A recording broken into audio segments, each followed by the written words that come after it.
Hi there, I'm John Kierstead from Arctic Spas. Today I wanted to talk to you about used hot tubs.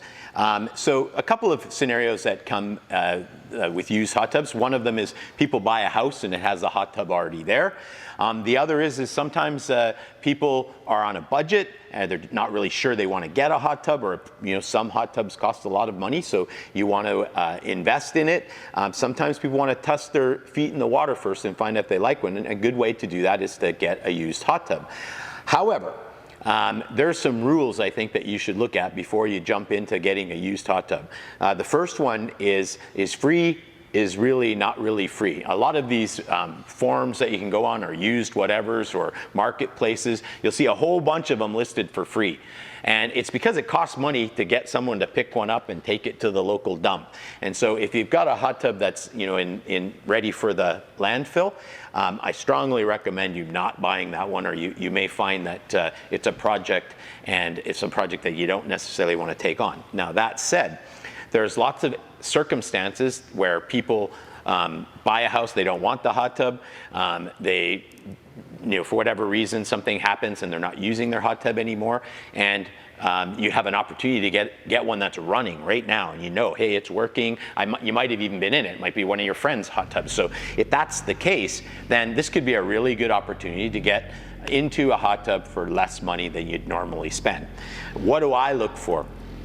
I will always take any Arctic Spa product back in trade, or I often scour those marketplaces and stuff to find old ones, and my service guys love to refurbish them, and nothing makes me happier than taking a 20-year-old Arctic Spa and bringing it up to new and selling it to another customer, because of the way it's designed, by having that perimeter insulation and not burying all of the plumbing and such under foam, it means it's imminently fixable. So you can fix anything that's on it relatively easily.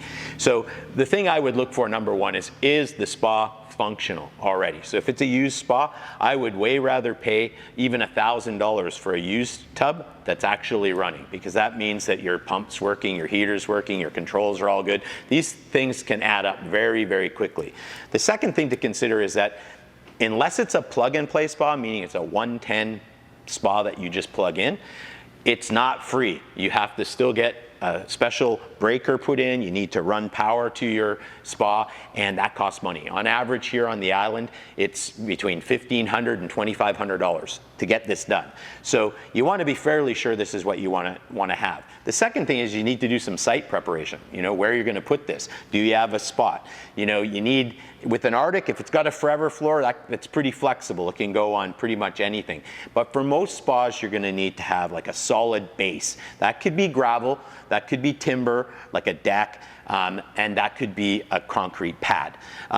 All of which, if properly engineered, will work. So you want to have the site. You also want to figure out, how am I getting this in? So there's another expense, because most people don't have the capacity to take a spa from one person's backyard and stick it into your backyard. So consider that, get some quotes from moving companies and find out what that's going to cost.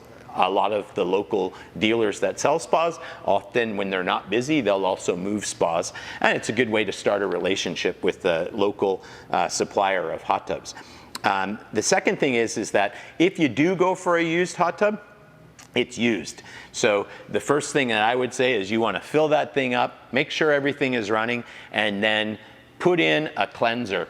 We have these special cleansers that will clean the inside of the pipes. There's different versions of this stuff that are available. We use a product called Fresh Start. There's another product called Awesome that people like to use. There's several different ones, but Swirl Away, I think, was another one. But basically, you want to have something that's going to get in there and clean up all those pipes and stuff. And so you're not sitting in somebody else's residue. The second thing is make sure you get a brand new set of filters. Don't be sitting in somebody's old filters. That's also pretty gross. I certainly don't want to be sitting in that. So yeah, get some new filters, and then give the spa a really good clean out, fill it up, and then start on a good maintenance program. We have plenty on our Learning Hub if you want to learn how to run a spa with a saline system. That's kind of our specialty. But if you're using even a standard maintenance program, using unstabilized chlorine for your hot tub is the best way you can go. So Should you look at getting a used spa? Hey, if you can get a deal and save yourself some money and get into a hot tub, having a hot tub is better than not having a hot tub. So I'm all for used hot tubs. I'm also for the fact that I'd way rather the hot tub, any brand, be in somebody's backyard being used and loved by someone than ending up in a landfill. So look for that open design. Make sure things aren't buried so that if we have to fix something, we can. You'll notice lots of spas have panels on the outside and stuff, and you can remove them. When you first fill that thing up and getting it running, take all your panels off, take a good look underneath there, and hopefully you can find yourself a gem. I'm John Kierstead for Arctic Spas. Thanks for watching the video.